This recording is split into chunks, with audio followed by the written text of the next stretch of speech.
À Villars, la billetterie de la grotte accueille ses premiers touristes. Mais à quelques pas, des visiteurs s'apprêtent à vivre une aventure bien différente. On est à quelques centaines de mètres de l'entrée historique. Ça, c'est une entrée qui avait été creusée par le propriétaire.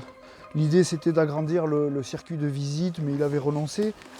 Si vous avez des affaires à passer...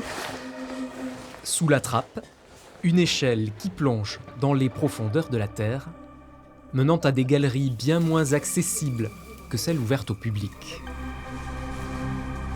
On a plus de 10 km de topographiés, mais il en manque encore sur la topographie, c'est immense. Et sur plusieurs niveaux de profondeur. Un réseau découvert et cartographié par le Spéléoclub de Périgueux, l'un des plus riches en concrétion sur le territoire. On va partir des toutes petites fistuleuses au plafond, qui vont être vraiment un tube avec les gouttes d'eau au bout. Et puis quand elles vont grossir, on va avoir jusqu'aux les classiques stalactites, stalagmites. Et quand on va avoir un ruissellement, on va avoir des draperies.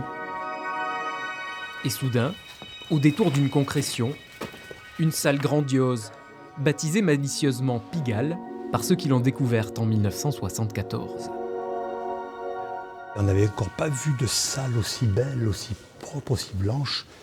Mais en arrivant, les spélos, toute équipe, commencent à dire « Oh putain, celle-là !» En parlant des concrétions, ils voient de plus en plus belles les concrétions. On voit « Oh putain, celle-ci, t'as vu celle-là ? Oh putain, celle-là !» Et c'est devenu la salle Pigalle. Une découverte qui fait encore rêver la nouvelle génération de spéléologues amateurs. Tu passes dans des petites failles, des petits réseaux, et puis d'un coup, la découverte d'une salle, j'imagine que ça doit être assez époustouflant de se dire que c'est la première fois, quoi.